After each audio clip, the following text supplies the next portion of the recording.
Okay, अंगार बुझाना है, आग आग बोल के बाहर बताना है, फायर ब्रिगेड को फोन करना है, क्या करना है, what to do in case of fire, how to call fire brigade, fire brigade को कैसा बुलाना है, कौन सा नंबर से बताना है, यदि नज़दीक है तो कैसा जाना है, कॉल करने की भी जरूरत नहीं है, मैं आपको बाद में बता दूंगा।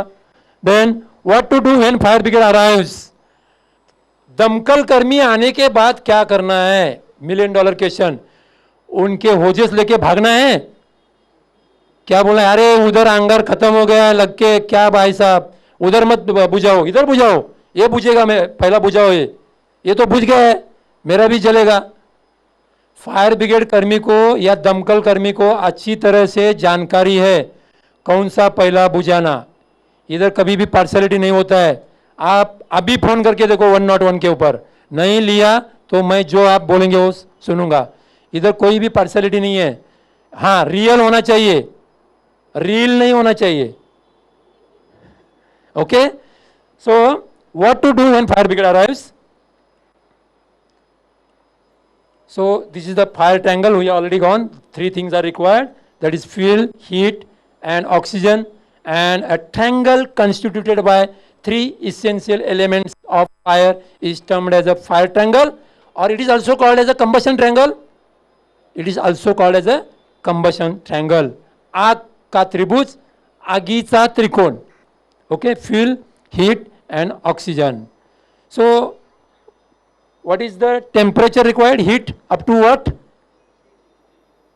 heat I am asking about heat, नाही, त्या पदार्थाच्या ज्वलनांकापर्यंत उष्णता पाहिजे। आता कपडा जाळायला घेतलात आणि लाकूड जाळायला घेतलात, पहिलं कुठलं जळणार लवकर, कपडा, म्हणजे कपड्याच्या ज्वलनांकापर्यंत उष्णता पाहिजे। लाकूड, तेच तुम्ही पेट्रोल घ्या, काही गरज नाही आहे जास्त काय हे मारायची, म्हणजे त्या पदार्थाच्या ज्वलनांकापर्यंत उष्णता पाहिजेत। ऑक्सिजन कमीत कमी 16% पाहिजेत, 16% ऑक्सिजन असल्यानंतरच आग लागणार। म्हणून काही वेळा बंद रूममध्ये बरंचसं जळायचं बाकी असतं, थोडंसं जळून आग लागलेली असते, संपलेली असते, कारण का ऑक्सिजनचा पुरवठा। Are you comfortable with Marathi और Hindi, okay, national language, okay. So these 3 things are required, and once again the triangle constituted by the 3 essential elements of fire is termed as a fire triangle or combustion triangle. Okay, so what are the products of fire and what are their effects? You should know whenever there is a fire what would happen, what are the products and what would happen. बोला, सगळ्यांना समजायला पाहिजे, ठीक आहे समजायला पाहिजे, नाही पण तुम्हाला ज्यांना कुणाला कळलं नसेल प्लीज हात असं वरती करा, ओके, नाही कसं आहे माहिती आहे, तुम्ही जर इंटरेस्ट दाखवला तर सगळं तुम्हाला समजणार। आता तुमच्या नेमकं मनात काय चालू आहे, फेसबुक चालू आहे, व्हॉट्सअप चालू आहे, मला कसं कळणार, काही जणांचं फेसबुक व्हॉट्सअप आता ऑनलाईन आहेतच। एक मिनिट,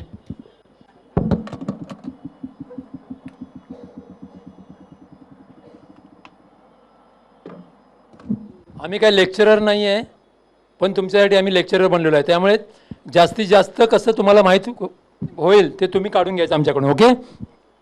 सो मी सांगितलं होतं तुम्हाला धुआं से क्या होता है, देखो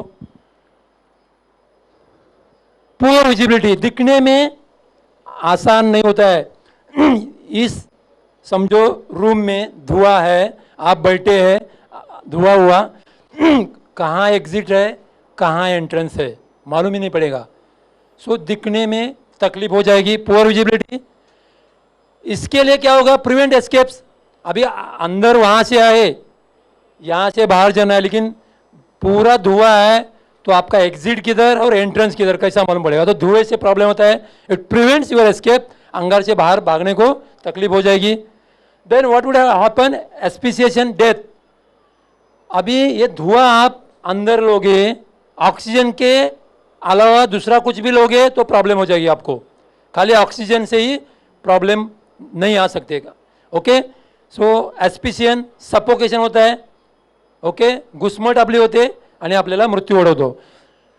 आणि जेव्हा आपल्याला धूर जास्त झाला, बाहेर जायला रस्ता मिळत नाही आहे, ओके, तो क्या हो जाएगा, सातारा में क्या हो गया, मांडर देवी में भगदड़ मच गई, मैं पहला या तू पहला। और आज का हमारे पास डेटा है, डायरेक्ट फायर से कभी भी ज़्यादा मौतें नहीं होती है।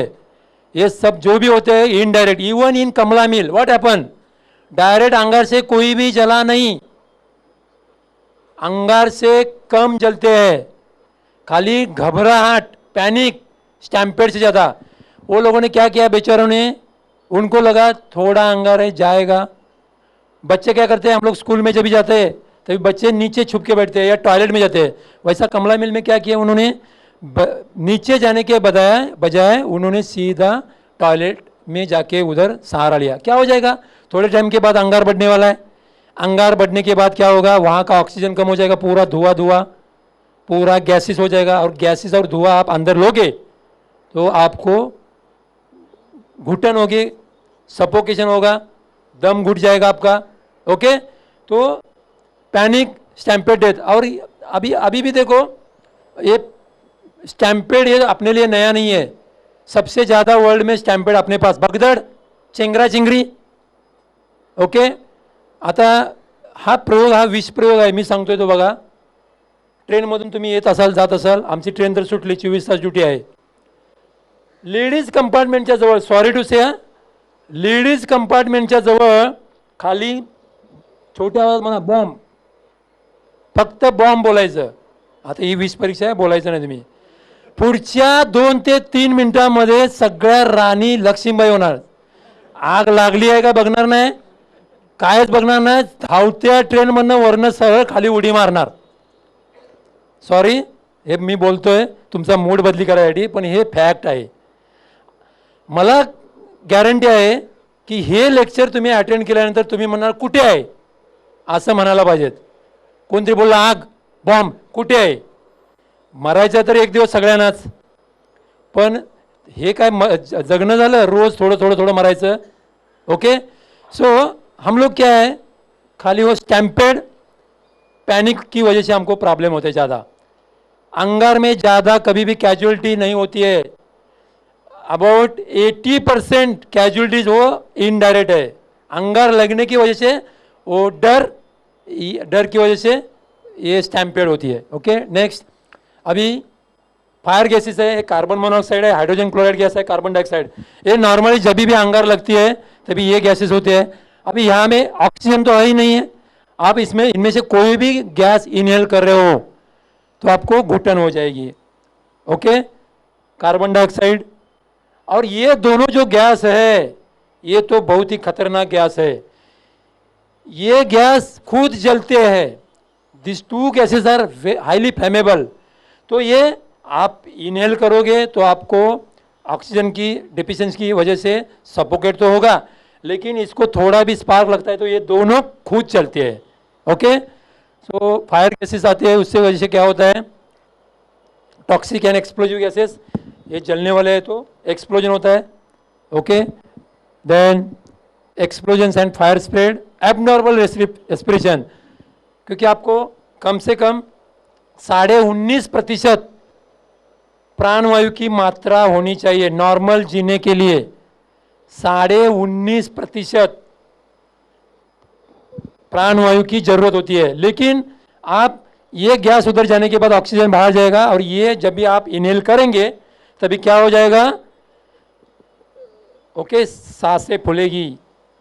देन एस्पिसिएशन, और लास्ट में तो है ही आपल्या 5वीला पुजलेलंच आहे, चेंगरा चेंगरी आणि भिनं। Okay, panic, stampede, death. पुढे बघा, हीट। आता गरम हवा जर तुम्ही आत घेतली, गरम ये ताप आप अंदर लिए तो क्या हो जाएगा, आपका जो रेस्पिरेटरी ट्रैक है वो बर्न हो जाएगा, डैमेज हो जाएगा। Okay, heat, fire spread due to radiation. अभी यहाँ अंगार है, इधर दूसरा टेबल है, थोड़े टाइम के बाद अपने आप वो रेडिएशन की वजह से, जैसा सूरज से रेडिएशन आता है डायरेक्ट, वैसा यहाँ से रेडिएशन होके यहाँ भी अंगार शुरू होते हैं। So fire spread due to radiation. अभी समझो जहाँ बाहर जाना है वहाँ अंगार लग गई, हीट है, तो आप वहाँ से जाओगे क्या, नहीं। सो बाहर जाने के लिए भी आपको प्रयास करने पड़ेंगे. So it prevents escape. Direct heat से क्या होता है, बर्न होता है, स्कार्ड होता है, डैमेज टू लंग्स, गर्म हवा अंदर लेने से आपके फेफड़े और जो आपका रेस्पिरेटरी ट्रैक है वो उसमें डैमेज हो जाता है. बाद में क्या होता है, कभी कभी सोचता है कि चलो अभी यहाँ अंगार बहुत बढ़ गई, ऊपर से कूदी मारते हैं. एक बार ऐसा हुआ था, हम लोग सिवड़ी में रेती वाला इंडस्ट्रियल एस्टेट नाम सुना है, वहाँ रेती वाला इंडस्ट्रियल एस्टेट ही है वो, 4 माले का कुछ बिल्डिंग है. दूसरे माले पे एक प्रेग्नेंट लेडी थी, बालकनी में आई थी. उन्होंने देखा कि अरे फायर ब्रिगेड भी नहीं है, अंगार बढ़ती जा रही है. उन्होंने सीधा दूसरे माले से कूदी मारी और एट अ टाइम 2 लॉस हो गए, 2 लाइव्स लॉस्ट, 2 लाइव्स लॉस्ट. ऐसा भी होता है. सो जंपिंग टू एस्केप, कभी भी ऐसा हम लोग ज़्यादा डरते हैं, वो 5 मिनट भी रुकते, 5 मिनट नहीं 2 मिनट भी. जैसा मैं एंट्री कर रहा था उसके जाने के पहले ही वो उन्होंने कूदी मारी. नहीं तो हम लोग ने जंपिंग करने के लिए भी हमारे पास जंपिंग सीट रहती है. आपको शायद पेपर में बहुत आया था बीच में जंपिंग सीट का, जो भर्ती चालू था तभी का, आपने सुना होगा, उल्टा पुल्टा बहुत कुछ आया था. तो जंपिंग सीट तो हमारे पास है. Okay, hence injuries and death. Flame से क्या होता है, डायरेक्ट उष्णता बढ़ती है, fire spread, then prevent escape, burn, scars, panic, stampede, death, jumping to escape, hence injuries and death. Now ये आग जो है, आग कभी भी एक का एक बड़ी आग नहीं होती है, ध्यान में रखो. आपका बिल्डिंग का एंट्रेंस में जा रहे हो, स्टेयरकेस के बाजू में क्या होता है आपका मीटर केबिन. कभी कभी बार ऐसा लगता है निकलते समय, अरे कुछ तो गड़बड़ है इधर, कुछ तो शॉर्ट सर्किट हुआ है, लेकिन जाने तो अपने बाप का क्या जाता है, ऐसा बोल के आप आगे चले जाते हैं. That is the first stage. कभी भी अंगार एक का एक बड़ी नहीं होती है, उसमें स्टेजेस से जाना चाहिए, स्टेजेस से ही जाती है. शुरू में जब भी अंगार लगती है तभी इनविजिबल स्मोक, आपका जो धुआं है वो आपको आँख से भी दिखेगा नहीं. जो स्टेज आप मीटर केबिन के पास से होके जाते हैं, जो स्टेज है वहाँ सब कुछ क्लियर रहता है, लेकिन आपको नाक में लगता है कुछ तो गलत हुआ है, कुछ तो short. That is the first stage. उसके बाद वो देख के चले गए, दूसरा आएगा, देखेगा थोड़े टाइम के बाद धुआं दिखेगा. That is the second stage. अभी धुआं भी जाए, जिसको मालूम नहीं है, जाने तो क्या होता है, अपना बाप का क्या जाता है, आगे जाएगा. बाद में फ्लेम आ जाएगी, ज्योति प्रकट हो जाएगी. ज्योति प्रकट होने के बाद क्या हो जाएगा, लास्ट में उष्णता बढ़ेगी, उष्मा बढ़ेगी. ये स्टेजेस है. तो let us see the stages. Most fires have quite humble beginnings and grow through 4 stages. So शुरू में एक्सप्लोजन की कुछ वजह ही नहीं होती है. So this is the incipient stage और प्राइमरी स्टेज. प्रथम अवस्था, आगीची प्रथम अवस्था. At this stage, decomposition occurs at the surface of the fuel due to the influence of some form of heat.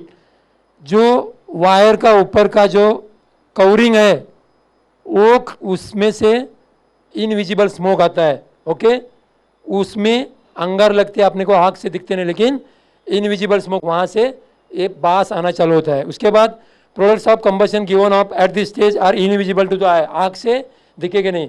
यदि हम लोगों ने इसको इग्नोर किया तो बाद में क्या हो जाएगा, स्मोल्डरिंग स्टेज, फिर स्मोल्डर हो जाएगा, धुआं बढ़ेगा. At this stage up to 10% of the decomposing products release. तो जितना भी है उसमें से 10% प्रोडक्ट बाहर आता है, धुआं और ये गैसेस. ओके, तो यहाँ अपने आँख से धुआं दिखेगा. इसको भी आप लोगों ने इग्नोर किया, चलो रात है, किसी ने देखा नहीं, तो क्या हो जाएगा फिर heat stage. Eight this stage the burning has progress to the point where the fire is still small but generating sufficient heat to warm the air immediate. So वहाँ से जो हीट तैयार हो रही है, पूरा हवा गर्म हो रही है, वो गर्म हवा की वजह से जो आजू बाजू में जो चीज़ें हैं जलने वाली वो भी गर्म हो रही है, और उनको उनका इग्निशन पॉइंट तक ताप मिलता है, तो अंगार वहाँ चालू हो जाते हैं. बाद में फ्लेम स्टेज, तो हीट चालू हो गई. उसके बाद अपने को जो दिखता है, आप फायर ब्रिगेड को बुलाते हैं.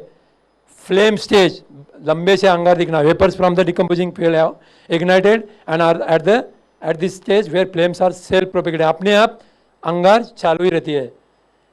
सो नाउ मेथड्स ऑफ एक्सटिंक्शन, मैंने आपको बताया 3 चीज़ों में से कोई भी एक चीज़ आप हटाओगे तो ट्रायंगल, त्रिभुज पूरा नहीं होगा, triangle will collapse and fire will be out. So if you remove the fuel from heat, if you remove the fuel from heat, अभी सोचिए एक गोदाम है, एक गोदाम है,